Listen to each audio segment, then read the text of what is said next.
Once again, ladies and gentlemen, welcome to the Village of Bartlett Committee of the Whole meeting for December 19, 2023. I call this meeting to order, and again, ask the clerk to please call the roll. Trustee DEYNE? Here. Gansey? Here. GUNSTEEN? Here. Hopkins? Here. Laporte? Here. Swansky? Here. President Wallace? Here. We will open up the committee this evening with the town hall portion of the meeting. Again, if there's anyone in the audience that would like to address the board, kindly step up to the podium and state your name and address for the record, and try to keep your comments to 3 minutes. Is there anyone who would like to address the committee at this time? Chris, is there anybody online that would like to address the committee at this time? No, Mayor. Thank you, Chris. Hearing none, we'll move to standing committee reports. First standing committee report is Building and Zoning Committee, Chairman GUNSTEEN. Thank you, President Wallace. Tonight we have on our agenda the Promenade, Stearns and County Farm Road development. The petitioner is requesting and requiring a preliminary plat of subdivision to create 3 lots and rezone the 4.6 acres from a B3 neighborhood shopping district to a B3 PUD zoning district. The petitioner is requesting a special use to allow a planned unit development and a car wash on Lot 1. The site PUD plan identifies a car wash on Lot 1, a 14,000 square foot commercial building on Lot 2, and a 6,175 square foot daycare on Lot 3. All the buildings will have similar facades, which includes metallic gray panels, beige stone masonry, and light gray ephes. The Planning and Zoning Commission held a required public hearing and reviewed the petitioner's request and recommended approval at their meeting August 3rd, 2023, with the following additional conditions. Condition number 1, that a sound study be conducted by an acoustical engineer approved by the Planning and Development Director. That a sound wall be constructed along Newport Boulevard to screen the car wash entrance and stacking lanes. That the car wash hours of operation be limited to 9 a.m. to 7 p.m. Monday through Sunday. The Committee of the Whole reviewed the plan. The Committee of the Whole reviewed the P&Z Commission recommendations in their September 5th, 2023 meeting and requested that the petitioner submit a sound study prior to the application being moved forward for a final vote. Since that time, the petitioner has hired Acoustical Associates Ltd. Limited to perform the sound study, which was also reviewed by the village's environmental consultant. The DEYNE Group, based on the study, the car wash does not require sound walls along Newport Boulevard or Stearns Road if sound absorption materials are installed within the car wash, but a sound wall is necessary between the exit of the car wash and the rear of the gas station, Dunkin' Donuts, to minimize noise levels at the drive-through speakers and pickup windows. Staff has updated their recommendations based on the conditions recommended in the sound study and by the village environmental consultant. With that, I'm going to turn it over to Christy Stone for any further comments on it. The one comment that I would like to add is that Gary Deegan does note that this is a theoretical sound study, and he's recommending that there be a follow-up sound study. So if there is concern about the construction of the sound wall, we could always have the applicant bond for the sound wall and not install it until after they do the follow-up sound study and see what the actual conditions are when it's in operation. Okay, thank you. Does anybody have any questions or concerns about it? Is there a way we could do away with the sound wall and just do a berm and some bushes? It just seems like long-term, the maintenance on the sound wall, I could see that falling apart, not being maintained down the road. I think once we have a follow-up sound study, once it's operational, we can look in different measures that could be put in place. What is the current sound wall elevation, height? The sound wall that was proposed was 10 feet. 10 feet sound wall. Yes. Okay.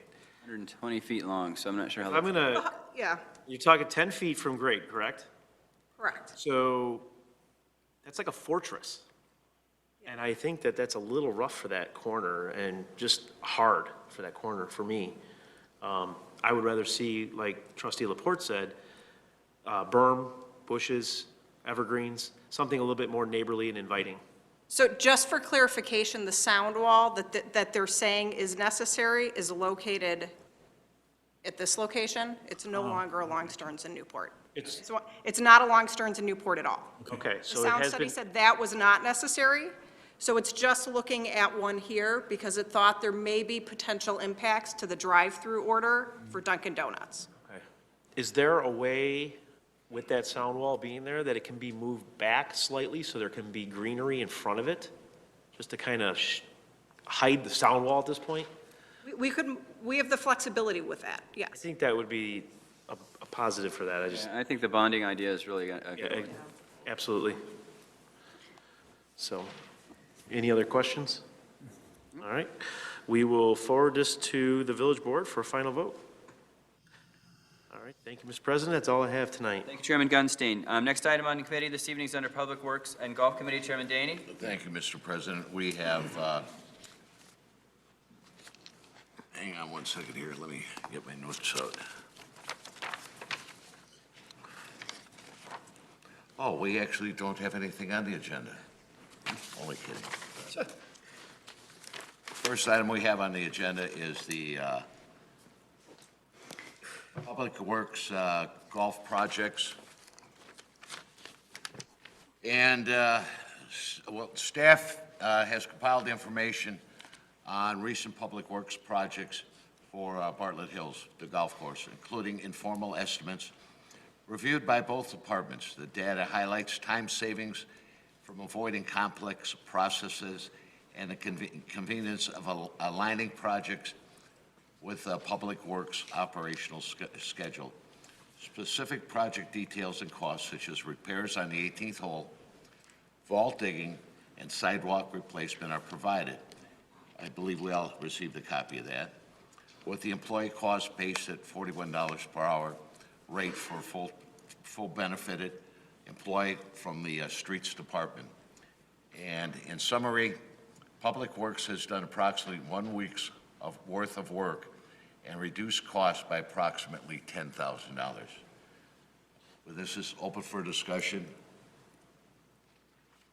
I think it's pretty self-explanatory. I don't know if it warrants any additional discussion. I guess my only question is, are these all surprise projects, or is there like a list of things that need to be done? It's routine maintenance for the most part. Is it common not to send routine maintenance out to bid? The routine, it depends on the nature of the maintenance. For example, some of these projects that we have, we might go out and look at pricing, but if it's convenient and timely and a cost savings for Public Works to do it on their own schedule, we'll talk to Public Works. Each project is a little different, depends on the nature of it. So we don't know if we bid it out, we could have cost savings. We don't know that for a fact, because it wasn't sent out to bid, correct? Some of the line items that you're seeing, like stump grinding, even minimal cart path repair, those types of low-priced items, we wouldn't necessarily go out for bid. We would just get prices from different companies and compare them.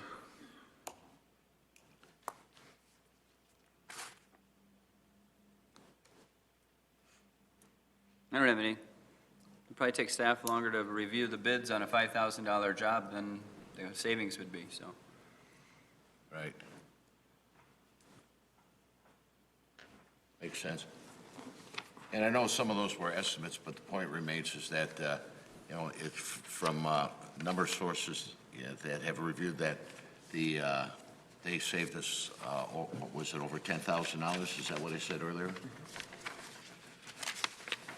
So are you looking for direction from us as far as like continuing this practice? Or is the golf course going to reimburse Public Works for the time? Or what was the point of bringing this to the board's attention? For discussion purposes, it was a item requested for review. So if you want to give direction, that's fine. Otherwise, we will continue as we have been.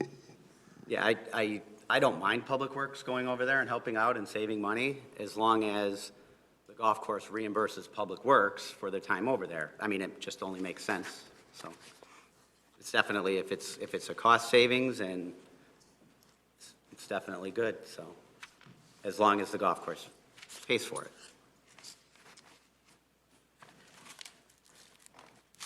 Does anyone object to that? No? Mm-mm. I think you're the one that actually requested the information. Yeah. Just to figure out what was going on with Public Works. So, yeah, I think it makes sense to make sure that the budgets are on track both ways. So if we're bidding, or if somebody's coming in and doing work, it would be on the expenses of the golf course, so it should be expense to the golf course if the Public Works is doing it, obviously. So we're good? Yep. Okey-doke, great, thank you. We have one other item on the agenda, and that is the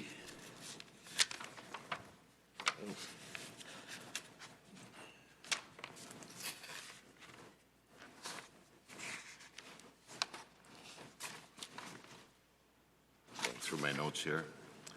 The Bartlett Hills Golf Revenue and Operational Analysis. And this, let's do it this way.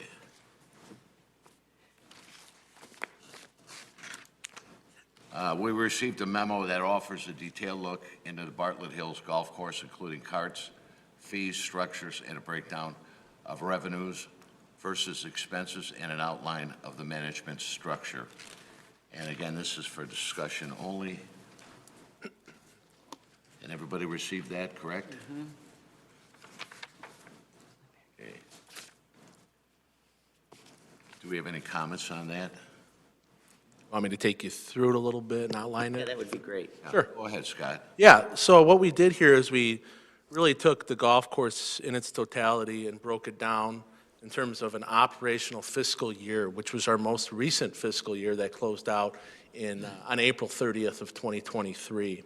And within that, we discovered a few different numbers that you'll see below in those charts. I broke it down into golf revenue versus expenditures on that left-hand side. We've seen a nice level of success in golf the last few years, especially coming off of COVID. So we've seen a little bit raise in our rounds the last few years, coming from our low total in the last 6 or 7 years was about 26,000, and closing out the most recent fiscal year was approximately 32,000 rounds. You'll also see the F&B side of the operation. The F&B side is a bit down this year, and we can get into that a little bit later in the memo. I kind of outlined some of the challenges and where we fall within that chart. On the following page, you'll see a comprehensive Bartlett Hills revenue analysis. This lumps in the grounds maintenance, which is approximately an expenditure of $586,000. So you have to include that in the full chart of the most recent fiscal year, along with golf and food and beverage. Grounds doesn't account for any revenue, direct revenue generation, but it does support, obviously, the golf course as well as food and beverage. So that's an important part of the operation, and that part is in the full analysis that you see. Current date, actually, through October 31st of this year, the golf course in its total is up $115,000 compared to what it was last year. That is net. Now, what does that say? It's saying we're doing extremely well this year, but we don't have March in the books, we don't have April in the books, and those months are complete wild cards. But based on a historical analysis, here is off to a very good start. Below that full chart that you see shows a breakdown of the golf course, restaurant, banquet, midway, expenses versus revenue, and that's where you see that difference of 127, highlighted in both those charts below. One chart shows the facility in its total, and the other chart on the right-hand side shows the dollars you would need per head. Not dollars per round, but dollars per head. Moving on, and certainly if you have any questions, you can feel free to stop me. On the following page is a chart of rates, our golf rates.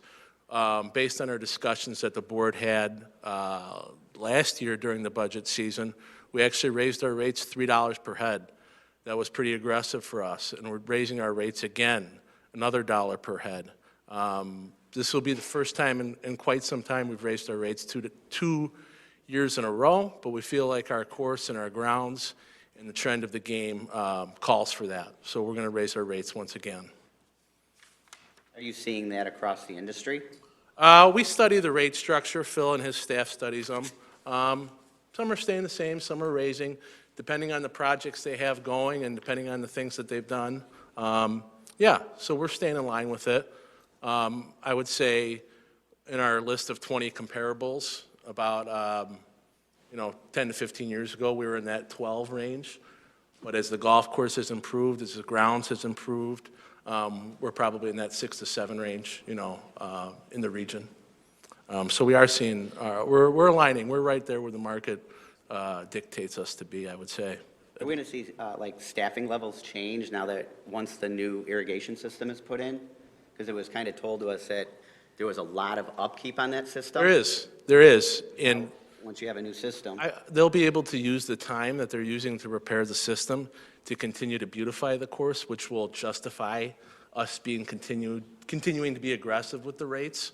But no, I would not say the new irrigation system would reduce an employee count. I would say for sure not. Does that answer your question? Sure. Okay. Moving on to some of the top of page 4 here, when we talk about the food and beverage, and some of the challenges that we have with our labor costs. 5 years ago, if you look at it through a 5-year lens, we were paying banquet servers $12 an hour. Now we're paying them $18. Line cooks, entry-level line cooks, we were paying $10. We're now paying $15. So some of those labor costs are going up about 50% in the last 5 years. Just below that, you'll see a wedding booking comparison from year to year. Obviously, 2020 and 2021 were in the teens, so those are kind of outliers. That's why I have them listed as COVID.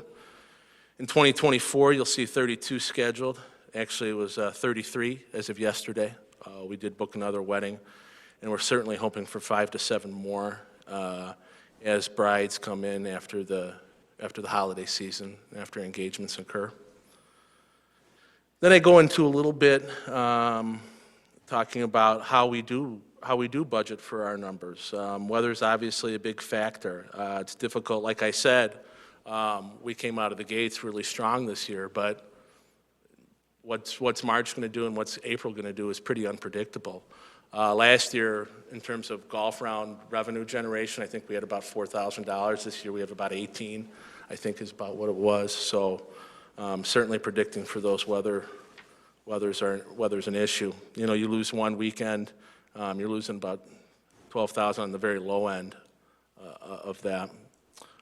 So there can be 30 to 40-day swings, which can be really volatile when putting together the budget. Some of the things that we see over the next few years is a change in some of the weddings we're seeing. We're going to casual wedding packages. You'll kind of see what a common profit and loss statement looks like on 2 different weddings. One is the casual wedding and one is a traditional wedding. We have 7, I believe, Paul, right? 7 casual weddings booked this upcoming year. Those are generating a 55% profit as opposed to about a 40% profit that you'll see next to that on the traditional side.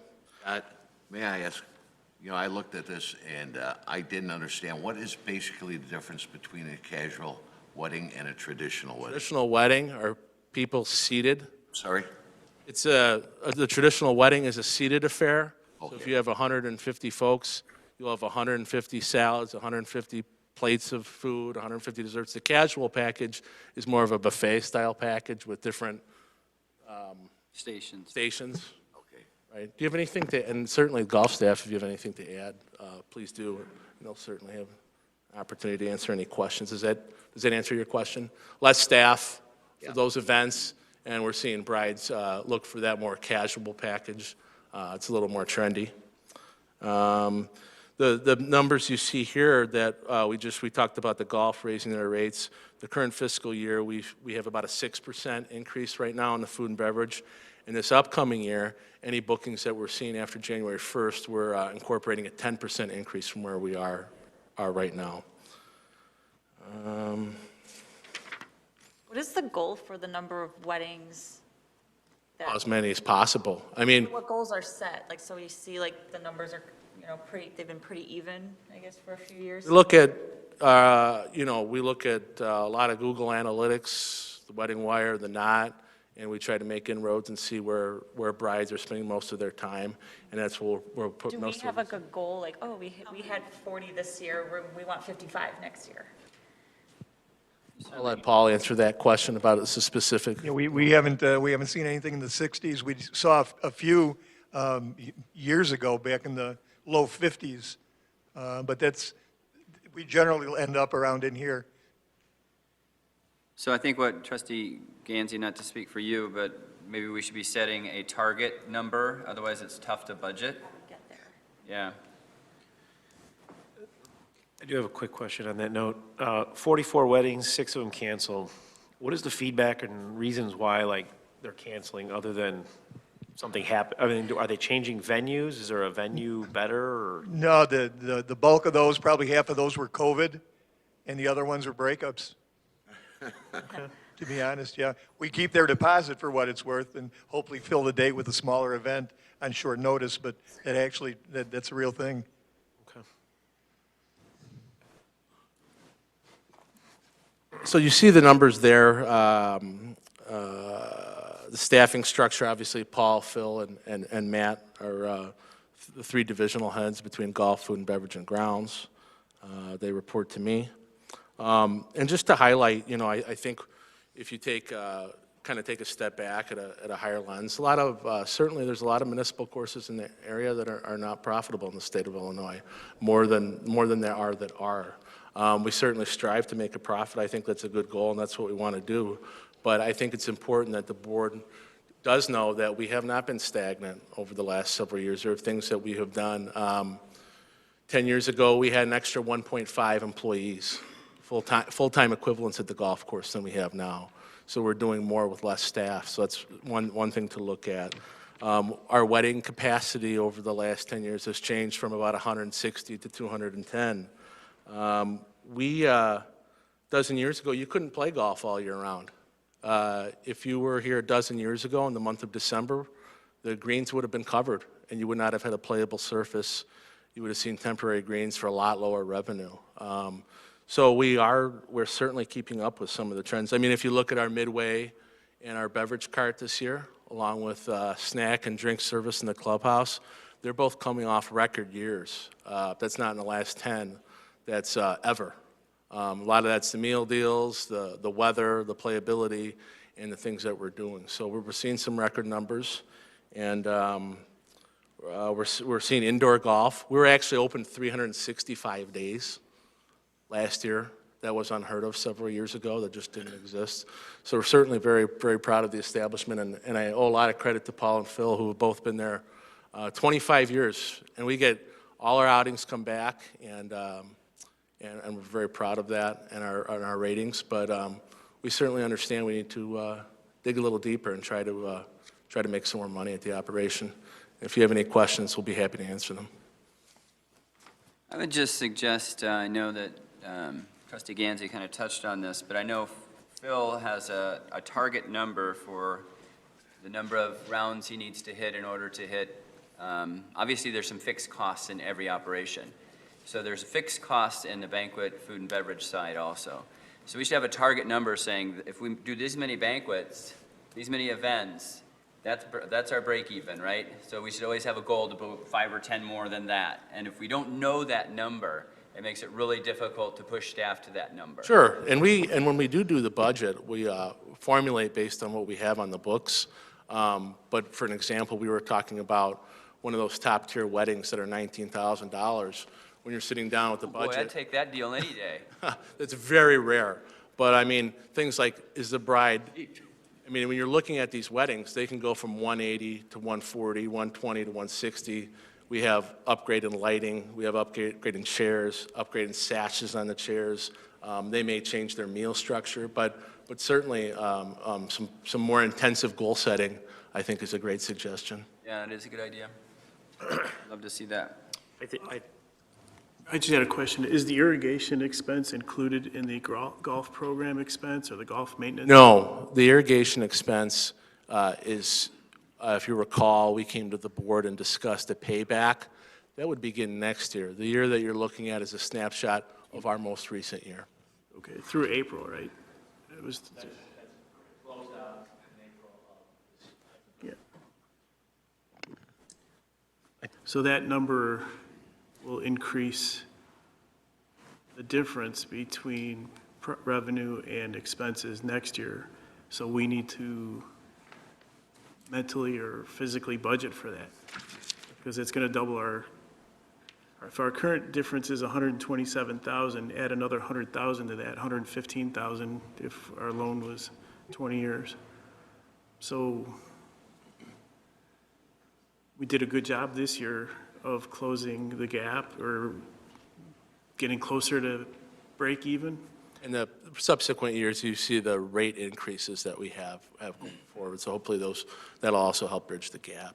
And it would help too if we do target, if we could get a couple more banquets because the banquets are a bigger profit for us, so that gets us to that break even much quicker. But yeah, this year it looked good, looked better. I think it's important to stay ahead of the curve on pay increases and food increases and stuff like that when it comes to increasing the price. We can't be scared to make money. We have to say, you know what, if it's gonna cost us $40 for a steak, we have to charge $48 for a steak. And I mean, that's how I look at it. I mean, at the end of the day, we wanna maximize the amount of money, that revenue that comes in, and balance additional golfers in a different additional banquet halls over the existing labor and cost to run the facility. So that number, obviously, the more banquets and the more golf we do, the more it's spread out. So for me, all I would say is, this is our first look at this from the last 12 months or whatever that was analyzed. I think we take a look back at this and just say, hey, let's think of other ideas and different avenues that we can bring revenue in. We mentioned weddings in here. You know, are there other areas that we could go out and bring other banquets in? You know, whether it's team up with funeral homes or, you know, wedding or churches for different affairs. You know, think outside to fill those gaps. I'm not saying we might not already be doing that. I'm just saying I would like to take a look at this and say, what more can we do? Like, is there something we're missing, collectively? We've got a really good product. The golf staff is great. The banquet staff is great. We offer a great golf course. We offer a great banquet facilities. How do we maximize that and get more people? How do we let more people know we have a great product? Come use us. It's like, I think we're like this close, and I think you're going to hit it out of the ballpark. So we want to help you with that success. I also think that we should be utilizing our branding for the Village of Bartlett to incorporate the golf course as the premier golf course in the area and sell it through that branding, you know. I mean, we're utilizing a service to brand Bartlett. Bartlett Hills is Bartlett, it's part of Bartlett. So I think that should be definitely used, you know, more for that. That's what I was just going to add to that too, because I had my birthday party there. It was fantastic, and I had a few friends looking for a venue, and I mentioned Bartlett Hills, and they're like, oh, anyone can have a birthday party there? So I think there's opportunities to really market and promote that there are other types of, it's not just weddings or banquets. I mean, I think you're right about that. I think we need to expand our marketing reach. But Paul can talk a little bit about, I know we highlight weddings in here, but we have a lot of other, events, sweet 16s, anniversaries, birthdays. Well, there's countless things we go ahead and do, but golf outings obviously is a big deal that kind of helps both sides of it. I think pardon me. I think that we should be proud of what we do for the community and the events that we hold here. All of the Rotary clubs, the Lions clubs, the chambers, the sport fundraisers we go through. I think there's other people that go to these events and have additional events themselves. So the more that we do with those people, the more we're going to gain the other birthday parties, graduations, and everything else. So by doing a good job at all the things like family golf, junior golf, the new golf night, all the high school meets, Special Olympics, that's all going to bring more traffic to the downtown area. But that's like exactly what I'm thinking, is that we have these events. I don't know if we're celebrating and promoting it enough to show that we're doing. I think it's, you know, we go to the Rotary events, we all host different events there. I don't know if like even I would like to know, like, I don't know if in the survey if there was anything that spoke to, like, what does this offer a resident, other than, golf for a wedding, if that's what they're saying? So A5 is coming back, the first meeting in February, to report back on the surveys and what they've gleaned from it. But I think you make a really good point that Bartlett Hills should have some connection in our branding, especially because it is part of our community. It builds that sense of community. When Paul talks about the various civic groups, the Special Olympics, those events, even, Mother's Day brunch, right? The firecracker, all of those things create that sense of community that, we certainly spoke about on Tuesday night.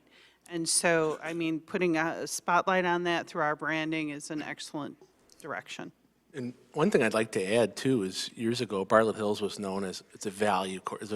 That was the key word that you would hear in the industry. With what they've done out there at that facility, we're kind of shifting away from that, and we're getting to see a little bit of an upper tier. So I'm hoping that if we can continue that quality, the price increases will match that.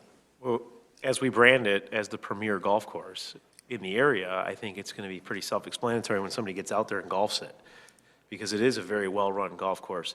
The food at the banquet facility is very, very good. The operations as a whole is very, very good. So as we work in that branding of Bartlett and tie that into it, I think it's definitely going to help that, because it is a premier golf course in the area. I know within the last 2 years, because I play out there frequently, I've seen faces that come over from Royal Fox that have, one of the guys that plays out regularly on Saturday mornings now is a champion at Royal Fox multiple times, and he loves that course. He loves our course. That tells you a lot when there's premier golfers like that that are coming in to play. But also being a municipal course, we have that level of inclusivity and being a place in the community that's, welcoming and accepting to, a whole bunch of people on the different skill level. Especially the work that Phil has done to bring in the high school tournaments and the practices and being those home courses, all of those things kind of build that community as well. I also would add, as somebody who's golfed in a couple different golf courses, the GPS golf carts change the way somebody perceives the golf course when you get in a golf cart. You know that you're in a better golf course when you have that set up. And I know it's a small thing, but it does allow us to say, hey, we are premier. We have this beautiful golf course. Our goal is to make money.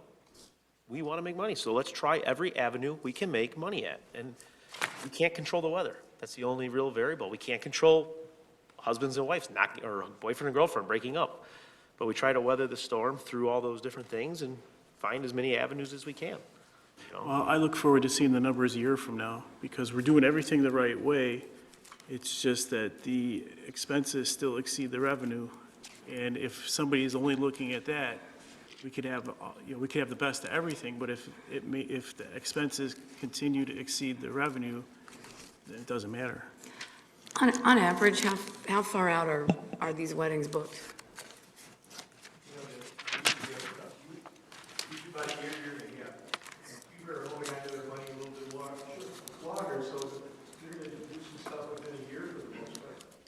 So looking at the comments made here on this report about cost increases and contracts having prices locked in, that seems to be a challenge. If somebody had something locked in a year and a half ago, and now a stake is 50% more than what it was, how do we, and I understand damage to reputation, but how are other facilities handling that? And are there ways to kind of work within that challenge? Whichever path you want to take. A lot of folks that have had experiences that come to Bartlett Hills and hear about it. A couple of people that actually work at Bartlett Hills got married elsewhere, and somewhere along the process, they all of a sudden got that $20 per person increase because that soured the person's taste of the whole event, and ended up with a bad review and a bad evening, and everyone at the event heard about it. I think you're going to have some effect that your race isn't going to really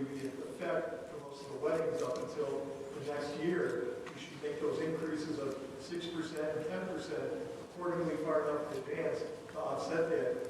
I don't know if it's worth the gamble in our opinion to go ahead and all of a sudden throw something on at some point, because that's a hard conversation. So there's the other facilities that are, and I agree with you, okay? Once the contract is there, the contract is there. But are there any other, I don't know, outside-the-box ideas that other facilities are doing? There are other places that do not have their prices on their website. There are a lot of people that won't even call those people in because they want the information up front. There are other people that justify by saying some of these prices are subject to increase over the period of time. People are going to avoid possibly going to there in the first place because they want to have a hard number, a hard estimate, and something they can walk out of there with their hand and know if they're going to stick to it. So you can't count the number of people that don't even go there in the first place because of the way the website and the conversation. And the price sensitivity to some of these parties are a lot greater than they were, say, years ago. I was talking to Paul this morning, and about 10 or 15 years ago, every individual that came in to pay for a wedding was a parent. They're now the brides and grooms. Those are the ones whose credit cards were running. So there's a lot more cold feet in terms of the financial. Lucky parents. But the flip side to that is, if we're losing money, then why are we in business? You know, yes, we're trying to maintain and keep a wedding. Yeah. Well, wait a minute. I don't think we should go, that's, All right, I did slash and burn again. I mean, the golf is successful, you know what I mean? So, I mean, looking at the numbers, like the banquet, if you have more venues and you're using your tools, I mean, you can make this profitable. So, I mean, I think Kevin and Ray were on the board and we had this same discussion, I think, 6 or 7 years ago with a different set of trustees. And I think one of the things is we expanded the banquet facility. And it was said, we're going to have more banquets. And then Did it happen? it did not. The pandemic was a huge bust. The pandemic was very good for golf, very good industry-wide. It was very, very bad for banquets. So I think there was a lot of momentum lost I think from the that, to be honest. expansion, though, allowed us to Dual parties increase and the things. capacity of the events that we could have. So we could have a larger party. So, I mean, I've heard other municipalities using consultants to come in and say, this is a surefire way to success. Whether it's true, whether it's not, I'd like to look and explore some of those avenues to try to change the mindset of Bartlett Hills to make it profitable. I don't want to change what's going on out there because it is successful. It just doesn't translate into the numbers. The numbers are not where they should be. So I don't know. Could a consultant change this? I don't know the answer, but all I know is none of us up here are experts in running a golf course. So in order for us to make a policy decision, which we're here to set policy, we need a consultant to tell us what that policy should be or help us try to understand that. I mean, if you guys have some ideas to help change the policy, because over the last 10 years I've been on the board, Bartlett Hills it just keeps coming up. It has nothing to do with staff. It has nothing to do with the product. That is all great. The problems are just the numbers. So what can we do to just change that?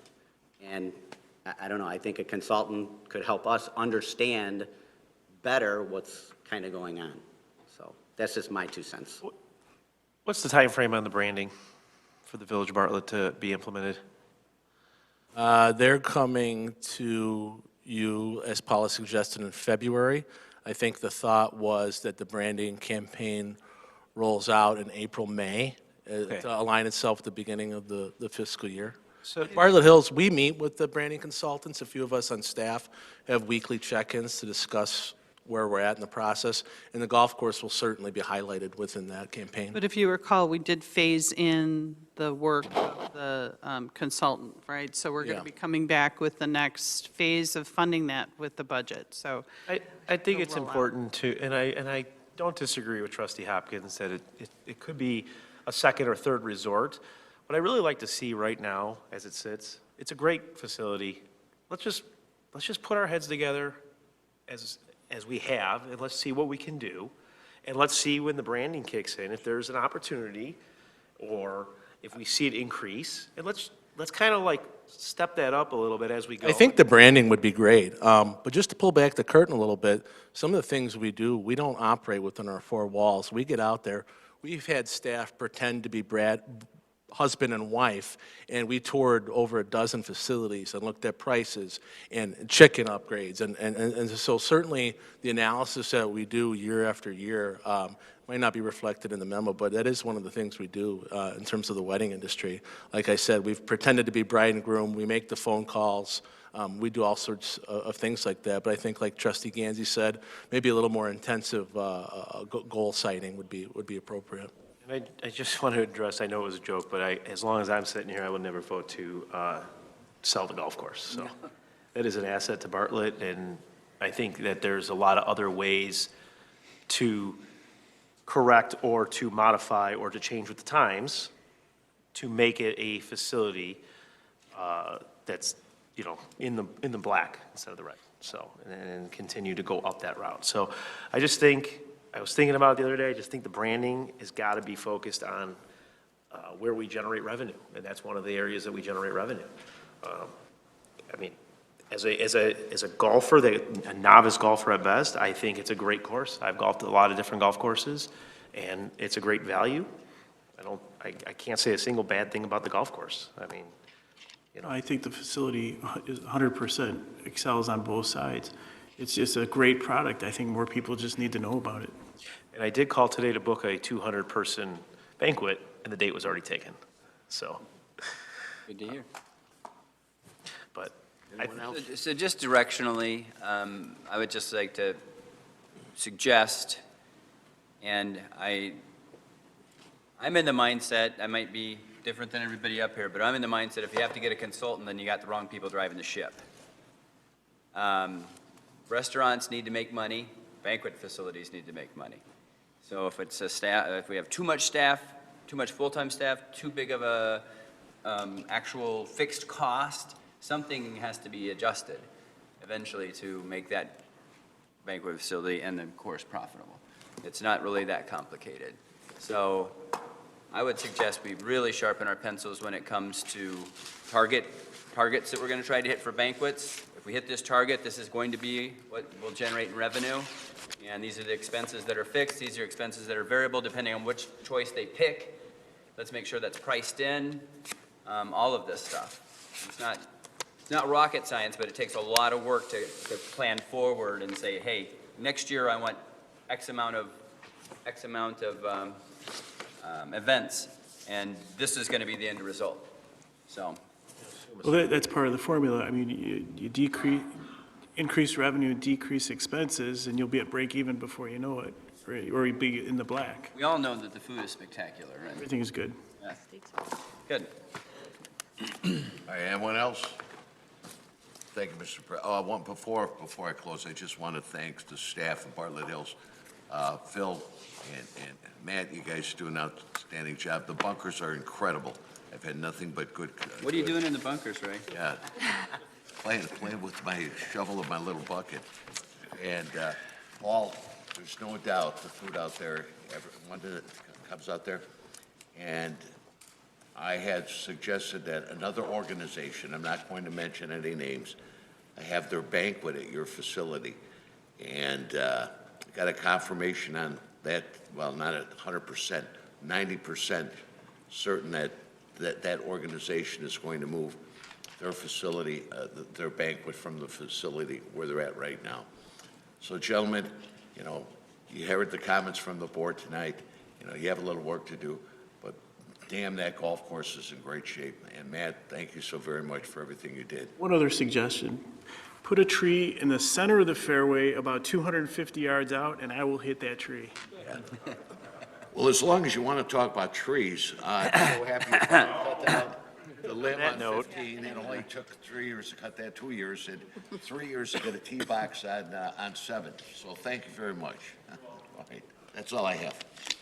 All right, I'll entertain a motion to adjourn. So moved. Moved by trustee DEYNE, seconded by trustee Gansey. Will the clerk please call the roll? Trustee DEYNE? Gansey? Yes. Gunstein? Yes. Hopkins? Yes. Laporte? Yes. Swansky? Yes. We are adjourned. Merry Christmas, everyone.